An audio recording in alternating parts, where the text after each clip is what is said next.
Hey, welcome to Truss. We know that it can seem a bit overwhelming to get everything set up and working, so we put this together to walk you through and make sure everything is set up the way that you need it to be.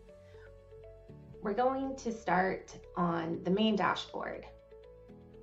This is where you're going to find everything that you need. We're going to walk through every single step of setup, and by the end, you'll be ready to get started and ready to send and receive your payments. So the first place we're going to go is to settings. In settings, we have several different areas. We're going to start in business. So the display name is what your customers are going to see. I know sometimes in construction, you might be registered a name and operate under a completely different name. So whatever you want your customers to be able to see, that's the name you want to put here. For the statement descriptor, this is what's going to show up on their credit card statements. It is limited to 10 characters, but you want something recognizable so that everybody understands where this charge is coming from. At the bottom, you can add a logo, and that's going to be visible on the payment portal and help customers recognize who they are paying. So we'll save that when we're ready. The next is going to be the payment portal link. The payment portal link is really important because once you set it, you can't change it. So we'll go ahead and set a payment portal link and then click Save. With that, we have two other settings. The first one is allow custom payments. This can be useful if people sometimes make payments outside of invoices, but it can also be somewhat of a hassle if you have it turned on because people will make payments outside of invoices. So if you want to make sure people can only pay on existing invoices, it's best to just keep that turned off. Underneath that, we have the charge customers the card fee. If you would like to turn this off, you can turn it off and you will absorb that fee. And when it's turned on, the customer pays that fee. There is a way to just on a certain invoice charge the customers the fee, and I'll walk you through that in a second. The next section is notifications. This is where you're going to be able to set notifications for yourself, whether by email or in-app, for things like people paying invoices, bills, and expenses. So the next thing we're going to do is set up our QuickBooks. This one can seem a little bit scary, but I promise it's very easy. So first thing we're going to do is we're going to open another tab and we're going to go to QuickBooks.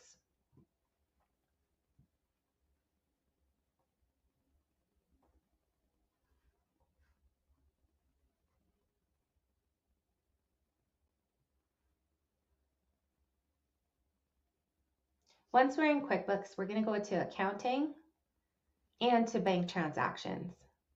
Here, we're going to click Link Account. We're going to search for Truss Payments.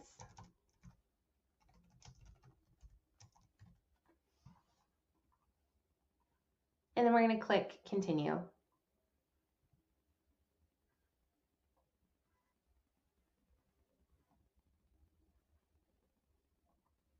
Once you sign in, you're going to select Card Account.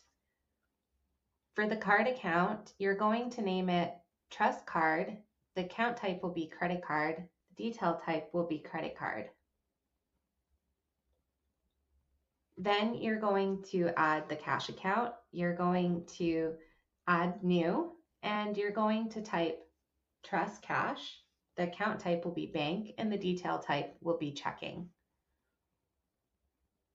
You'll then click Connect and continue to proceed.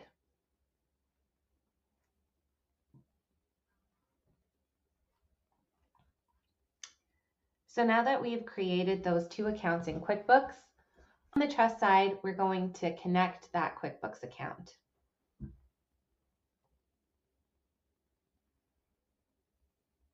You're going to authorize the connection through QuickBooks.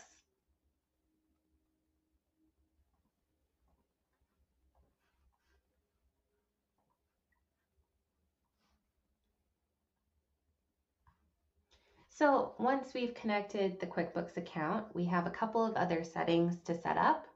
Under General Ledger Account, we're going to look for that Truss cash account that we just created. If you're not seeing it here, you can always press sync and force it to resync. We'll click done once we've selected it. Automated invoices is extremely important to turn on. That's a requirement in order for us to pull in those invoices. Finally, below that, we have show invoice line items. If you're using a project management software and you're hiding those line items from your customers, you want to toggle this off. Once this is toggled off, in QuickBooks, we're also just going to make sure that we have a custom form style that is going to hide the line items.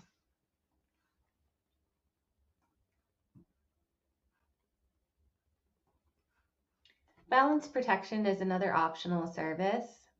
When you are using Truss for payables and for cards, the money that you receive from invoices is instantly available in those features.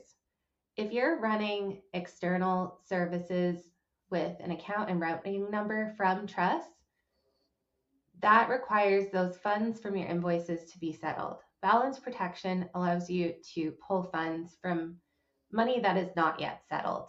So for example, your customer has paid you $15,000 on a Monday, and that same day you have an electric bill that's been originated in a different system pulling from your Truss account.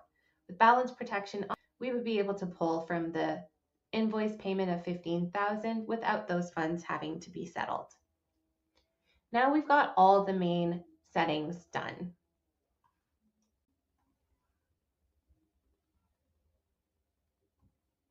The next thing we're going to do is set up a card.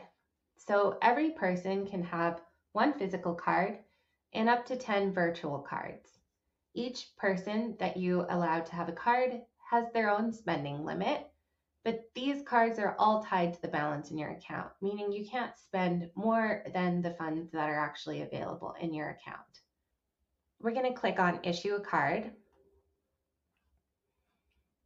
The physical option would be available if you had not yet ordered a physical card, or we can do the virtual card.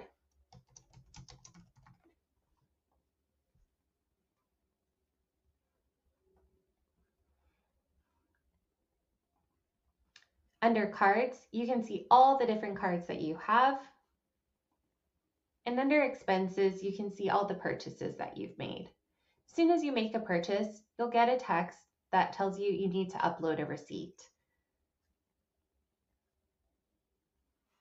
Any receipts that have not yet been uploaded will be flagged here, and you can filter to try and find the ones that do not yet have a receipt.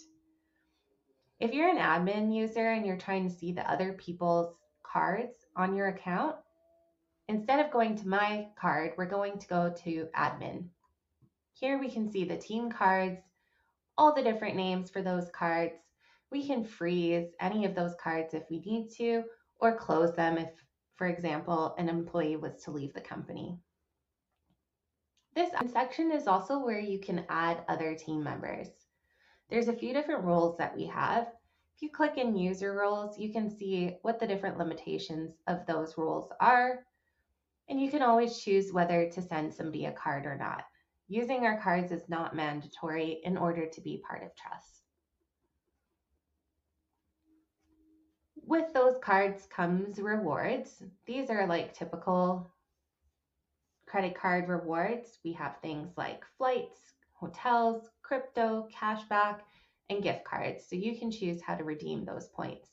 We offer 2% rewards on all of your card purchases. Back in the home page, you have a couple different things you can do now that you're all set up. If you're part of JobTread, make sure that you've done the settings for attaching QuickBooks to your Truss account if you want to be able to bring in those invoices. Right now, your account probably doesn't have any money in it. That's not a problem if you're expecting some invoices to fund your account. However, if your first step is going to be to pay bills, you're going to need to fund your account. You can click on Quick Actions and then Deposit Funds. You'll have two different options here. When you go to add your bank account, we're using Plaid. You can select your institution and provide your login details to connect your bank. If, however, your bank does not appear here or you would prefer to manually connect, we offer the option to connect manually. Here you'll enter your routing and account number and confirm all the way through.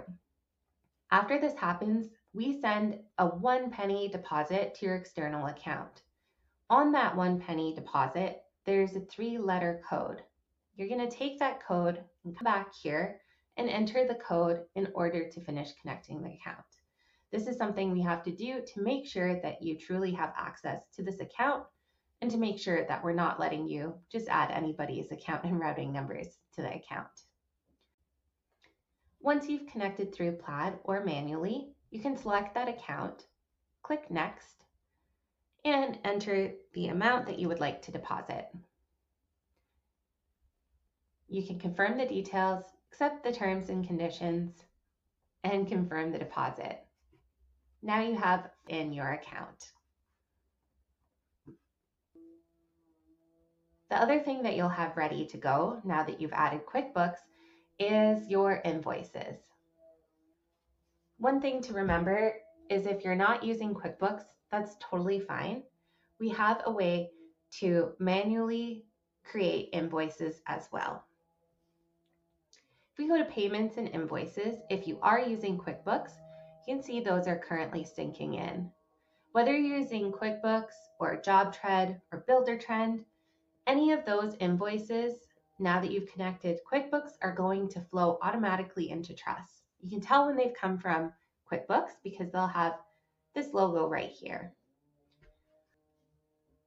Once those invoices flow in from QuickBooks or JobTread or BuilderTrend or any of your project management softwares, your customer is going to be able to make a payment. Let's take a look at what that looks like for them. Your customer has received an invoice. So when they go to your payment portal, they will have all their unpaid invoices as well as a history of previously paid invoices through Truss, which is really nice if they need to get a receipt without bothering you for that. Here you can see we have this $91 invoice. They're going to select that to make a payment. They're going to click Pay.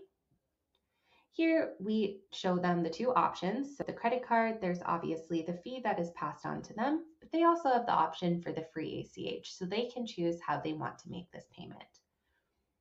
We're going to click Next and then enter the card details. So they will enter their credit card details here.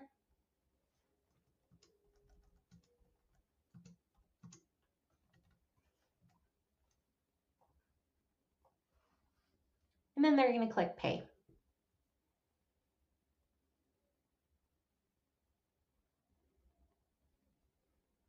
It's that simple, and the payment has been made. Now that this payment has been made, it will be reflected both in Truss and all the way back to QuickBooks and even all the way back to your project management software like JobTread or BuilderTrend. So there's nothing that you need to do to reconcile this payment that's been made. Let's say you don't have QuickBooks.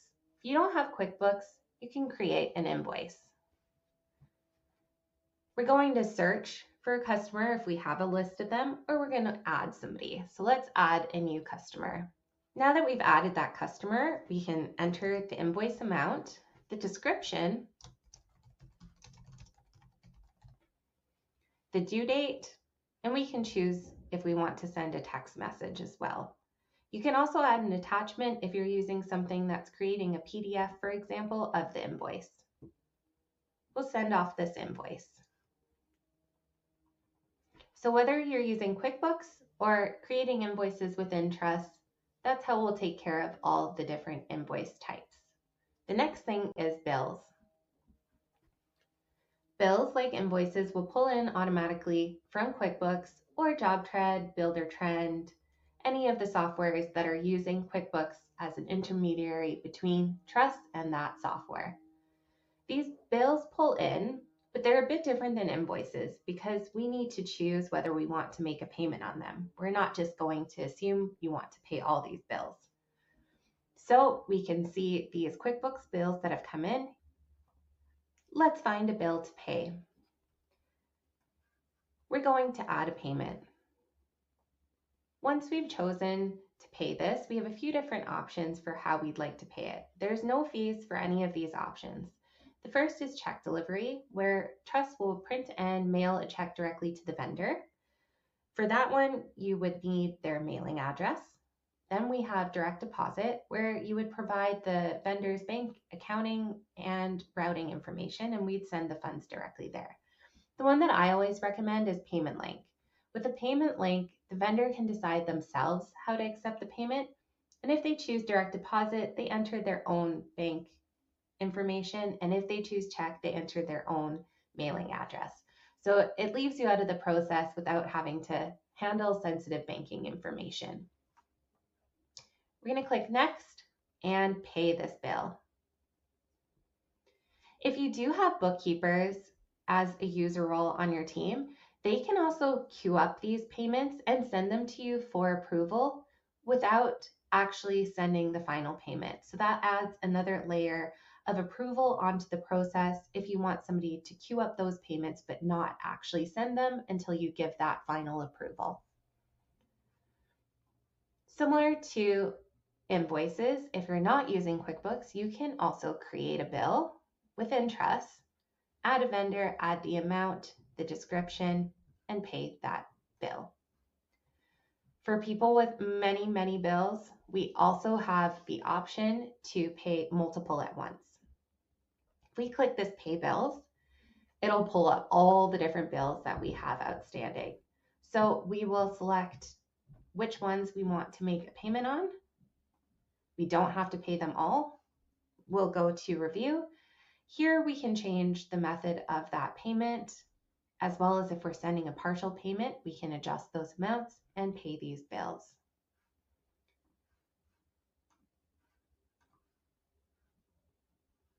If you are approving bills that a bookkeeper has queued up for you, you're going to find those in the Approved Bills section. Here you can select whether you would like to give approval to send these final bills out.